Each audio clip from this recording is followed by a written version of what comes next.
मैं दिनेश देशवाल हाल फिलहाल झज्जर में बैठे हैं और झज्जर में जननायक जनता पार्टी का आपको ऐसा चेहरा दिखाते हैं। अपने चैनल पर हम पहली बार लेके आए हैं लगभग भाई साहब को, लेकिन भाई साहब एक समाज सेवी के रूप में भी गौ माता के लिए तो इनका परिवार हरदम आगे ही रहा, तत्पर रहे हैं।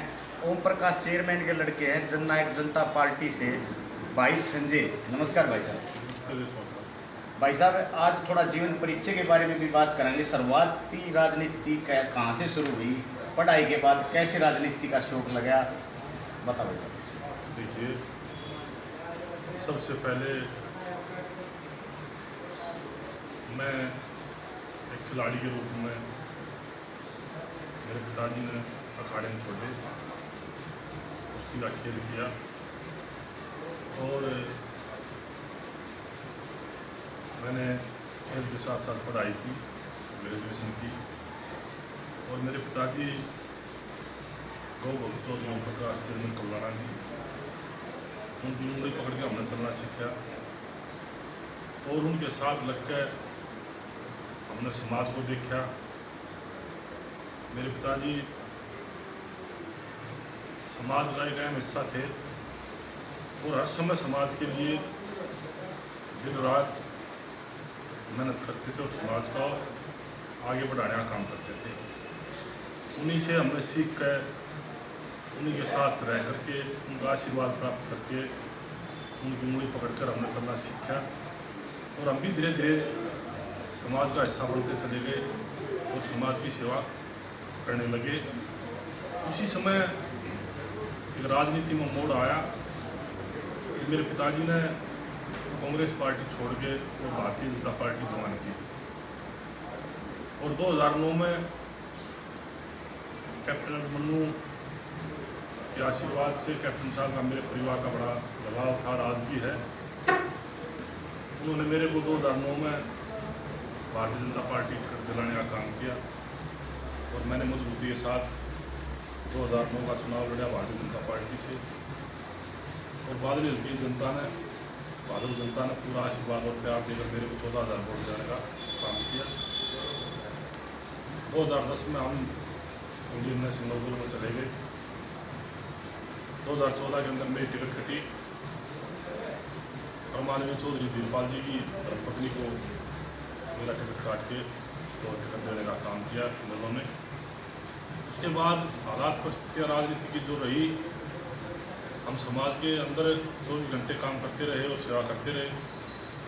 2019 में जननायक जनता पार्टी ने जन्म लिया, नई पार्टी बनी और आदरणीय डॉक्टर अजय सिंह चौटाला जी के आशीर्वाद से और दुष्यंत चौटाला जी के प्यार से जननायक जनता पार्टी ने 2019 के अंदर मेरे को बादली से टिकट दे करके अपना उम्मीदवार बनाया। और उम्मीदवार जब मैं बना तो हरियाणा प्रदेश के 2 दिग्गज नेता, कांग्रेस के मुख्यमंत्री भी और भारतीय जनता पार्टी के भी मुख्यमंत्री का जो नारा दे रहे थे और मंत्री भी थे और 75 पार की हवा भी थी। मैं तो एक किसान का बेटा था, एक गौ भक्त ओम प्रकाश चेयरमैन कल्याणा का बेटा था। किसान का बेटा होते हुए भी मेरे को बादली विधानसभा बहादुर जनता ने, बुजुर्गों ने, नौजवान साथियों ने, मातृशक्ति बहनों ने, सब ने अपना आशीर्वाद और प्यार दे करके मेरे को 29,000 वोट देने का काम किया। और आज उसी परिस्थितियों को लेकर के हम जननायक जनता पार्टी के छोटे कार्यकर्ता होने के नाते से आज भी हम दिन रात लोगों की सेवा करने का काम कर रहे हैं और सेवा करते हैं। जी भाई साहब, अभी लोकसभा के चुनाव हैं, आपकी पार्टी ने एक निर्णय ले लिया कि 10 की 10 सीटों पे चुनाव लड़ेंगे। क्या उसमें कहीं न कहीं संजय कल्याणा का नाम है? देखिए, ये पार्टी का काम है और आदरणीय डॉक्टर अजय सिंह चौटाला जी, पार्टी राष्ट्रीय अध्यक्ष हैं आदरणीय दुष्यंत चौटाला जी, हरियाणा प्रदेश में और देश में प्रजातंत्र के अंदर हर कार्यकर्ता को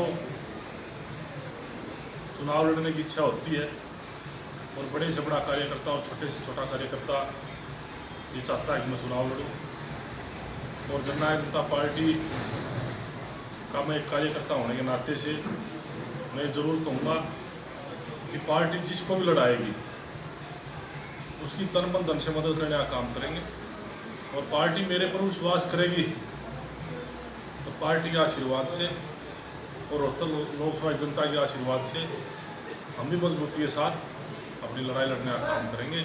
हम जननायक जनता पार्टी के कार्यकर्ता हैं, मजबूती के साथ खड़े हैं और आदरणीय दुष्यंत चौटाला जी के साथ खड़े हैं। जो पार्टी आदेश करेगी, जो हाईकमान आदेश करेगा, उसको पूरा करने का काम। जी, जैसे राजस्थान में आपकी पार्टी ने चुनाव लड़ा है संजय जी, तो क्या हरियाणा में भी कोई जगह क्या लग रहा है आपको, लोगों की क्या उम्मीद है? जैसे राजस्थान में कई जगह आपकी पार्टी ने अच्छी फाइट दिखाई है, हरियाणा में क्या महत्व है उसका? कुछ राजस्थान की रूपरेखा हरियाणा में तैयार कर पाएगी या कितनी सीटों पर लगभग जीत की उम्मीद है पार्टी को लेकर? देखिए, जननायक जनता पार्टी आज भी आदरणीय दुष्यंत चौटाला जी मेरे निवास स्थान पर आए थे और कल की मेरे बेटे की शादी है, अपना आशीर्वाद देने के लिए आए थे और 10 की 10 सीटों पर लड़ने का वो कह करके अपने मुख से गए हैं। तो हम 10 की 10 सीटों पर मजबूती के साथ लड़ेंगे। और राजस्थान में जो हमारी पार्टी में चुनाव लड़ा जननायक जनता पार्टी ने करीब 60-65 वोट हमने राजस्थान में लेने का काम किया और जिन साथियों ने चुनाव लड़ा राजस्थान में उन्होंने मजबूती के साथ चुनाव लड़ने का काम किया। मैं ये जरूर कह सकता हूँ कि हरियाणा प्रदेश में लोकसभा के चुनाव में 2019 में 7-7.5 लाख के करीब हमारी वोट आई थी। मैं उम्मीद के साथ कह सकता हूँ कि इन वोटों को हम बढ़ाने का काम करेंगे और 2 से 3 सीट हम जीत करके लोकसभा में जाने का काम करेंगे। जी, तो युवाओं को क्या संदेश है? संजय कबलाना का जो युवा शक्ति है, आज बदलाव है, आपके जो सुप्रीमो वो भी युवा हैं, लगभग युवा चेहरे काम कर रहे हैं आपकी पार्टी में ज़्यादातर, तो युवाओं को क्या लुभा पाएगी पार्टी? देखिए, इस देश में जब भी क्रांति आई है, युवा ने करवट लेने का काम किया और जब भी युवा लड़ाई लेता है तो एक परिवर्तन होता है। मैं ये जरूर कह सकता हूँ कि युवा, हरियाणा प्रदेश का युवा आज आदरणीय दुष्यंत चौटाला की तरफ देख रहा है। आज वो भी यंग है। जिस तरीके से लोकसभा जब मेंबर था दुष्यंत चौटाला जी, किसान के लिए ट्रैक्टर लेकर के लोकसभा में पहुँचने का काम किया था और जिस तरीके से आज 4.5 साल भारतीय जनता पार्टी के साथ गठबंधन में रह करके 4.5 साल हरियाणा प्रदेश में राज किया और हरियाणा प्रदेश में विकास के काम किए और युवा की लड़ाई लड़ने का काम किया, इसी तरीके से आज हरियाणा प्रदेश का युवा दुष्यंत चौटाला की तरफ देख रहा है। और मैं तो ये कहूँगा कि जननायक जनता पार्टी का कोई भी कार्यकर्ता रोहतक से लड़ेगा तो रोहतक लोकसभा युवा जननायक जनता पार्टी की मदद करने का काम करेगा, अपना प्यार देने का काम करेगा और बुजुर्ग भी अपना आशीर्वाद देने का काम करेगा।